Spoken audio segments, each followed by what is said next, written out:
ओम साई राम।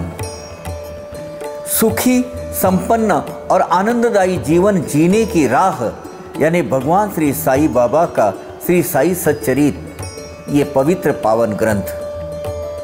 आइए अध्यात्म मार्ग पर चलिए पवार काका के साथ आनंद लेते हैं श्री साई सच्चरित के भावानुवाद का।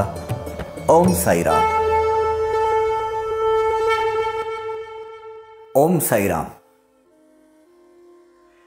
इस कड़ी में, इस श्रृंखला में, जैसे इस बाबा ने बयां किए हैं भक्ति के चंद लक्षण क्या होते हैं, इस पर हम थोड़ा गौर करेंगे। तो भक्ति के जो प्रमुख लक्षण है वो क्या है, लक्षण क्या है वो देखते हैं। स्वस्वरूपानुसंधान यानी स्वस्वरूप अनुसंधान, स्वयं ही स्वयं के खरे रूप को पहचानना और उसकी ओर ध्यान देना। स्वस्वरूप अनुसंधान यह एक भक्ति का मुख्य लक्षण। वदते वेद शास्त्र उत्पन्न ज्ञान संपन्न आचार्य, जो वेद शास्त्र के ज्ञानी अग्रणी जो प्रमुख है, ज्ञानी विद्वान पंडित, वो ये कहते हैं स्वस्वरूप का अनुसंधान यानी स्वस्वरूप को जानना, इसके सिवाय आप भक्ति के अगला कदम डाल ही नहीं सकते। स्वयं ही स्वयं के सत्य स्वरूप की इनकी ओर ध्यान देना, अर्थात मेरे शरीर में एक आत्मा है, वो आत्मा का निवास मेरे इस देह में है। यह आत्मा उस सर्वश्रेष्ठ परमात्मा का ही एक अंश है और उसी परमात्मा में लीन होने के लिए मुझे निरंतर लगे रहना है, प्रयत्न करते रहना है। यही भगवत भक्ति का मुख्य लक्षण है। पहले क्या है, पहले तो अपने आप को जानो, है ना। ऐसा वर्णन वेद शास्त्रों के ज्ञानी जन, विद्वत जन और धर्माचार्यों ने करके रखा है। भक्ति की पहली कड़ी यानी अपने आप को पहचानो। जिस वक्त कहा हाँ मुझे मालूम है, मुझे सब कुछ आता है, आप भक्ति का रास्ता वही बंद हो गया समझ लो। आपके लिए कुछ भी मालूम नहीं रहता। हमें यह भी मालूम नहीं होता है कि हमें मालूम है कि नहीं है। हमें ये पता ही नहीं चलता कि हम कितने गहरे पानी में खड़े हैं। पूजा, उपचार, प्रेम, आसक्ति, अर्चन भक्ति की यह रीति, ऐसी पाराशर व्यास उक्ति भक्ति कहलावे वह एक। अभी दूसरी भक्ति के दूसरे लक्षण, भगवान का यथोचित अपने यथाशक्ति पूजन कर अपना प्रेम भाव व्यक्त करने की जो रीति है या जो रीति वो होती है, उसे अर्चन भक्ति कहते हैं। और ये अर्चन भक्ति के जो प्रमुख उद्गाता है, समर्थन जो करते हैं, जिन्होंने ये मार्ग बताया है, वो है पाराशर ऋषि के पुत्र महर्षि व्यास, वेद व्यास भी बोलते हैं उन्हें। उन्होंने बताया कि भाई भक्ति का एक लक्षण यह है कि अर्चन भक्ति किस प्रकार करनी चाहिए। भक्ति भाव से अपना अर्पण, अपना संपूर्ण शरणागति भगवान के पास कैसी करनी चाहिए, तो एक अर्चन भक्ति भी है। पहले क्या हुआ, स्वस्वरूप अनुसंधान, दूसरा ये अर्चन भक्ति। तो क्या करना चाहिए, गुरु प्रीत्यर्थ जाये उपवन, पारिजात आदि पुष्प चयन, गोमय सिंचन, सम्मार्जन, गुरु आंगन झाड़ना। सम्मार्जन यानी वो लिपना, वैसे छिड़कते हैं ना वो आंगन। गुरु आंगन यानी गुरु के कुटियों का या गुरु के सदन का आंगन। क्या करना चाहिए अर्चन भक्ति में, क्या क्या आता है?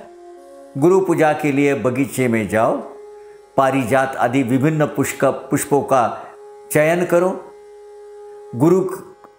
गुरुकुल का जो आंगन है उसको झाड़ बुहार कर स्वच्छ करो, गाय के गोबर से उसको लिपना करो, उसका लिंपन करो, उसको अपना वो जो गोबर से छिड़कावा पाके उसको बोलते हैं ना सारना, ये सब स्वच्छ करना, ये करो। उसके बाद क्या करो,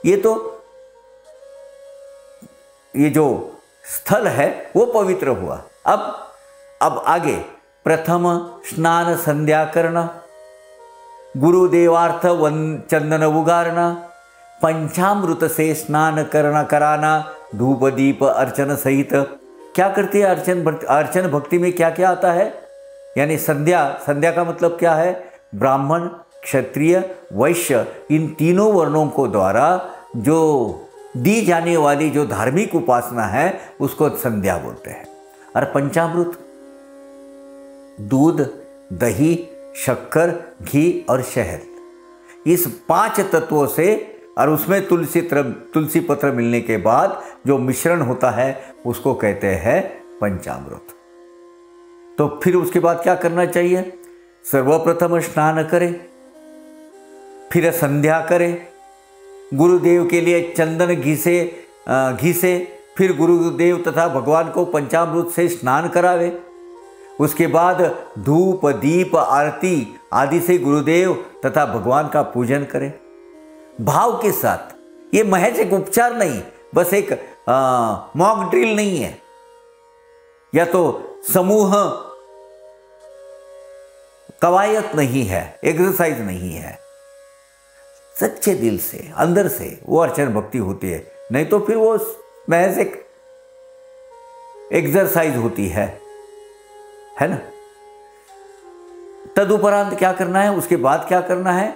तदुपरांत नैवेद्य निवेदन, आरती, धूपारती और नमन। ऐसा होवे जब सप्रेम पूजन अर्चन नाम इसका। ऐसा, ये देखिए इसमें क्या लिखा है, ऐसा होवे जब सप्रेम पूजन। अब हम क्या करते हैं, ये जो सामग्री आती है ना पूजा की, इसी को ज्यादा महत्व देते हैं। इसके सिवाय वो पूजा पूरी नहीं होती, ऐसी हमारी गलतफहमी है। ऐसा नहीं है, मानस पूजा भी इससे श्रेष्ठ है। लेकिन अर्चन भक्ति में कुछ एक क्रमानुसार, एक अनुक्रमणिका अनुसार कुछ विधियां बताई गई है। और वो विधियां अगर सच्चे दिल से सच्चे भाव से वो विधिवत आप पूजा करते हैं तो इसको अर्चन भक्ति कहते हैं। और इसी से भी भगवान की प्राप्ति होती है। प्रेम भाव से ये सारे उपचार करना, इसी को अर्चन कहलाता है।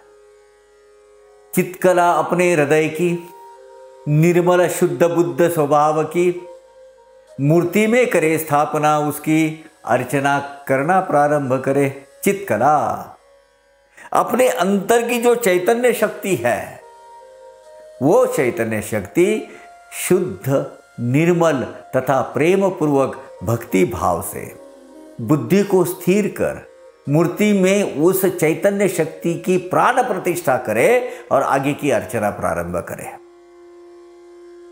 फिर क्या करना है? फिर वह चित्कला तत्पश्चात पूजनार्चन विसर्जनांत निज हृदय में पूर्ववत अवस्थित करे। अब क्या हुआ? ये आपने ये जो चैतन्य शक्ति की महापूजा जो की है, पूजा अर्चना के साथ में जब वो समाप्त होती है, पूजा अर्चा जो विधि समाप्त होता है, तो फिर वो चित्कला जो ज्योत को क्या करना है? फिर वो ऐसा लेकर अपने हृदय में उसको फिर से स्थापन करना है, स्थापित करना है। उस चैतन्य शक्ति की पूजा अर्चा के पश्चात अपने हृदय में पुनः उनके रूप को, स्वरूप को, भगवान के स्वरूप को यहाँ फिर से प्रतिष्ठित करना है, उनको स्थापित करना है। इसके अलावा अवान्तर भक्ति कही है कि किन्होंने, गंगाचार्य जी ने। वो गंगाचार्य जी क्या कहते हैं, अब अवान्तर भक्ति के लक्षण गंगाचार्य मतानुसार जान, मन होवे कीर्तन में तल्लीन, होवे विलीन हरि रंग में। अब गंगाचार्य महाराज बोलते इसकी कोई बाकी के नहीं, बल्कि मेरा एक मार्ग है जिसका मैं पुरस्कर्ता हूं, जिसका मैं समर्थन करता हूं, है ना। वो कौन है, उनके मतानुसार भगवान के गुणगान में, कीर्तन में मन तल्लीन होना तथा हरि भजन में मन रंग जाना, यही भक्ति का एक लक्षण है। अब इसमें से जरूरी नहीं कि सभी हमें आनी चाहिए, हमें कौन सी भाती है, हमारे प्रकृति को कौन सी सूट करती है, वो हमें, ये अलग अलग, ये तो बहुत विज्ञानी लोगों ने कहा रहा है कि भैया ये षोडशोपचार वगैरह ये अपना प्रांत नहीं है। हमारा हमारा प्रांत क्या है, हमारा एक्सपर्टिज्म बोलते हैं वो किस में है कि भगवान के गुणगान गाओ, उनके कीर्तन भजन करो या सुनो और उसमें खो जाओ, वो भक्ति रस में खो जाना तथा हरि भजन में मन रंग जाना, ये भी भक्ति का एक लक्षण हो सकता है। इसको अवान्तर भक्ति कहा है, अवान्तर भक्ति। अब आगे दूसरे जो थोर ज्ञानी है शांडिल्य जी, वो क्या कहते हैं, अखंड आत्मा अनुसंधान,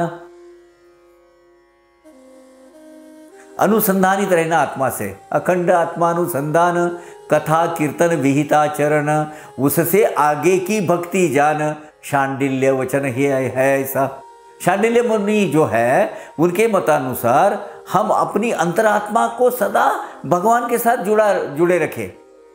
जुड़े रहे, परमात्मा और अपना जीवात्मा इससे हमेशा अनुसंधानित रखे, स्वयं ही स्वयं के स्वरूप की ओर ध्यान दे केंद्रित करे। क्या हूं मैं, कौन हूं मैं, क्या है मेरा उद्देश्य, क्यों आया हूं मैं ये धरा पर, क्या मुझे पाना है, मेरा जीवन, ये जो जीवन लेने का उद्देश्य क्या है, ये आत्मानुसंधानित होते हैं ना, तो बहुत सारे चंद सवालात अपने आप को पढ़ना शुरू हो जाते हैं और उसके भगवान गुरु राय साईनाथ के कृपानुसार उसके आंसर भी अपने आप हमें मिलना चालू हो जाते हैं। जीवात्मा उस परम शिवात्मा का ही एक भाग है, समझिए। यह मानकर जीवात्मा की आराधना करे और शिवात्मा से जुड़े रहे, धर्मानुसार आचरण करते हुए भगवान की कथा लीलाएं सुनना भक्ति का ये एक और लक्षण है। और इसी मार्ग पर हम अभी जा रहे हैं कि भाई हमें तो भगवान की कथाएं, भगवान की लीलाएं ये सुनना है। यह एक भक्ति का एक लक्षण शांडिल्य मुनि ने कहा है। जिसे कामना साधना स्वहित, तो वह करे आचरण वेद विहित, कर्म निषिद्ध तथा अविहित, टालते निज हित बाधक। तो आत्मोन्नति तथा आध्यात्मिक प्रगति ये अगर करना है तो ये करने के लिए भक्ति के मार्ग पर चलते हुए वेद शास्त्रों द्वारा निर्धारित आचरण करते रहे। वह आचरण करने का जो धर्म है वो धर्म के विरुद्ध अगर होता है, वो निषिद्ध होता है, तो उसे टालो, उसे टालो।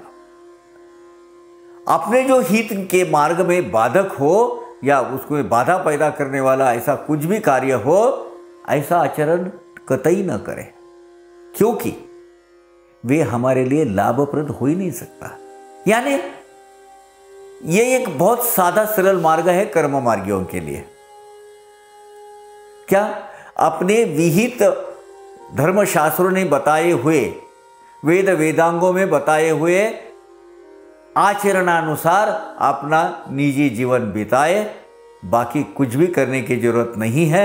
हम कर्म मार्गी है, इतना ही काफी है। ओम साई राम।